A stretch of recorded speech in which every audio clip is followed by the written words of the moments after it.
Hey, it's Brian. Before we get started, I just wanted to remind you that if you leave a review for the podcast on Apple Podcasts, that's what they call iTunes nowadays, I'll send you a Christmas Past sticker along with a handwritten note of gratitude. Just leave a review and then write me at christmaspastpodcast@gmail.com. Give me your Apple Podcasts username and a mailing address. Your reviews help more people find the show, so it's like spreading Christmas cheer. Thanks.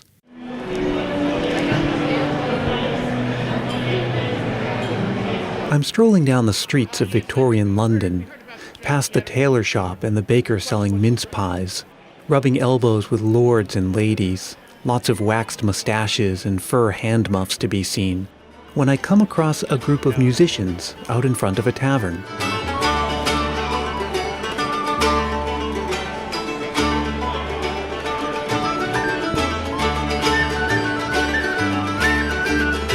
Moving on, I see chimney sweeps and festive dancers, telegram delivery boys, and everywhere you go, people tipping a top hat to wish you Happy Christmas, sir. Welcome here, welcome here.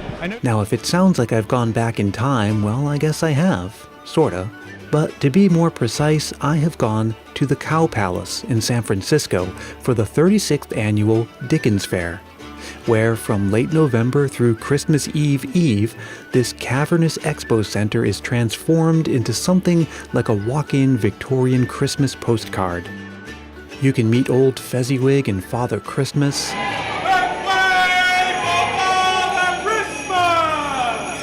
see bawdy musical numbers and other performances, buy actual chestnuts roasted on an open fire, and these warm roasted cinnamon almonds that are worth the trip in and of themselves. Trust me on that one. You can even meet the Queen and Prince Albert. Hello to you. Hello. Are you visiting from the Americas? Yes, we are. Excellent. And what part of the Americas are you from? I hear it is a very large continent. We are from California. California. Is that in the west? It is indeed. Very good geography. In fact, there are nearly 800 performers walking around to create an immersive and believable experience. The streets even have names. So I'm walking down Nickleby Road along with my very patient wife. How would you say that your enthusiasm for the Dickens Fair compares to my enthusiasm for the Dickens Fair? I would say if yours is a 10, mine is maybe a 3. A 3? Because we are on official business. We're looking for Tavistock House, where I have an appointment to meet someone. Hello, sir. What's your name? Charles Dickens. Not the Charles Dickens. Well, I don't suppose there's another, but there might just be. Fairly common name, that. But we'll get back to all of that later. It's impossible to imagine a modern Christmas without the influence of the Victorian era. We probably wouldn't put up a Christmas tree had Prince Albert not brought that tradition to England from his native Germany. And of course, it's impossible to imagine Christmas without the best-known work of Charles Dickens, A Christmas Carol. In fact, that story, which was just one of many Christmas stories he wrote, by the way, was so hugely influential that some people have gone so far as to suggest that Charles Dickens more or less invented Christmas as we know it today. There was even a book and later a movie about Dickens titled The Man Who Invented Christmas. So, did he?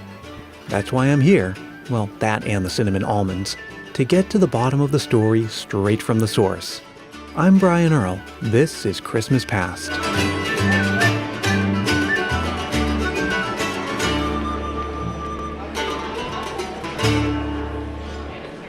Let's start at the beginning. Why would anyone think that Charles Dickens invented, quote-unquote, Christmas? Hadn't Christmas been around for centuries before he came along? Well, yes, of course. But we need to understand where Christmas had been just prior to Mr. Dickens. In 1644, an Act of Parliament under the direction of the puritanical Oliver Cromwell banned Christmas. When he died, the king was recalled, or the royal family was recalled in 1660, and Christmas was reintroduced. But interestingly, the practice of Christmas had fallen into disrepute. That's Jerry Bowler. He's a professor and the author of several books, including Christmas in the Crosshairs. And for over 150 years, English Christmas was associated only with the lower classes. And Christmas became associated with a kind of drunken outdoor revelry. Historians note that for a long time, the most frequent mentions of Christmas celebrations occurred on the police report part of the newspaper. We'll actually hear much more from Dr. Bowler in another episode later in the season. But for now, let's fast forward to Victorian London in the 1840s. Christmas is there, but vastly deteriorated and pretty far afield from what we know today. Old customs like the 12 Days of Christmas, Twelfth Night, feasting and caroling had all pretty much vanished. The puritanically oriented still had some amount of influence, and a lot of people in London were poor, and working conditions were such that not a lot of people got the day off for Christmas. All that stuff in A Christmas Carol about child labor and workhouses and debtors' prisons for the poor was taken from real life. It's actually thought to be a big part of the reason he wrote the story. In fact, in 1842, the British government released a lengthy report after a 2-year investigation into child working conditions in coal mines and factories. Dickens was so upset with what he read that he began work on a pamphlet to voice his opposition. The pamphlet never materialized, but the themes in it were brought to life and embodied by characters in A Christmas Carol. And Dickens' brand of Christmas was focused less on partying in the streets and more on charity and family and sentiment. The Victorians were willing to bring Christmas back in a much more secular way. That's Kevin Patterson, and he's the producer of the Dickens Fair. And Charles Dickens made the wonderful discovery, if you will, of the need for people to simply have a sense of brotherly love again and of having an open-heartedness and just celebrate their common humanity and celebrate the season and have charity for those less fortunate and raise a toast to the changing of the seasons, but also to give gifts and to share and share alike. That is what's embodied in the story of A Christmas Carol. To be sure, there were other factors at play that were shaping Christmas into a more homey, family-centric celebration. Railroads, for example. Christmas travel before them was practically unheard of because most of the roads would be snowed over and unusable. But railroads made the whole idea of coming home for Christmas possible. Not only that, but it was now possible to transport fresh foods long distances so that city dwellers had an easier time finding provisions for a proper holiday feast.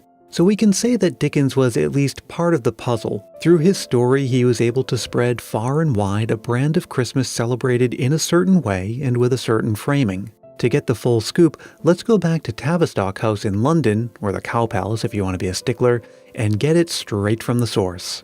My understanding was, until fairly recently, Christmas wasn't a big deal here in London or in most of England. Is that true? No, I don't think that's true at all. I think it just was a different sort of celebration. It was a festival of the wintertime. I think we can go back to the celebration of Saturnalia. Many would call it pagan, perhaps.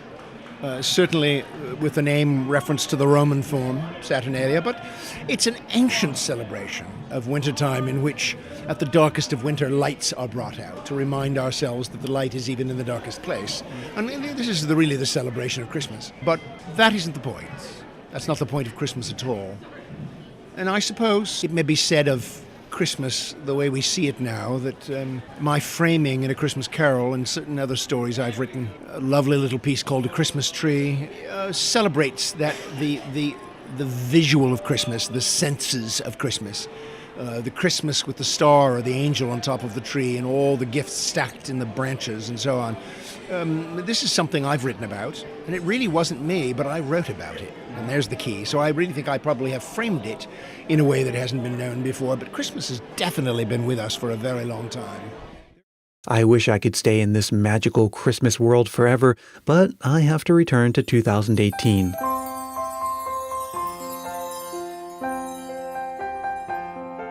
I do love seeing those old traditions live and up close, but the here and now is where we have a chance to start new traditions of our own. That's something Claire in England knows something about, as she shares in this Christmas memory. Hello and greetings from Cambridgeshire in England. My name's Claire and I turned 27 in December, but I still feel like a kid at Christmas.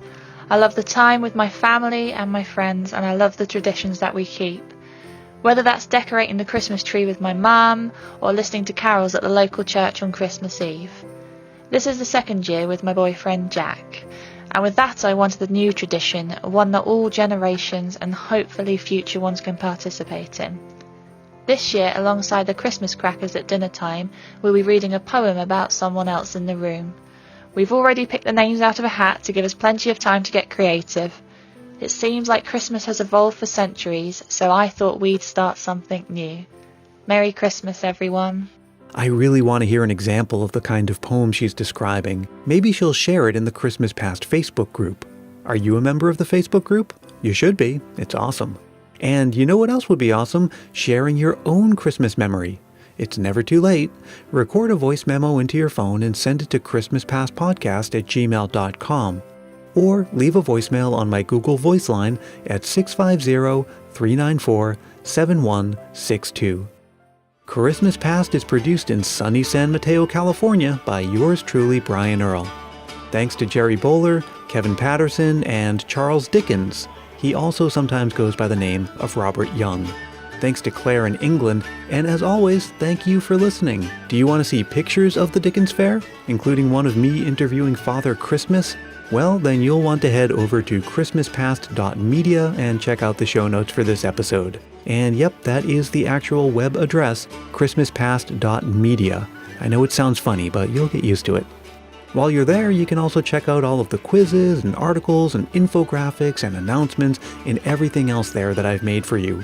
And at the bottom of every page, you'll find links to that Facebook group and all of my other social media like Twitter, Instagram, and YouTube. Yes, indeed, I have a YouTube channel now and you should subscribe.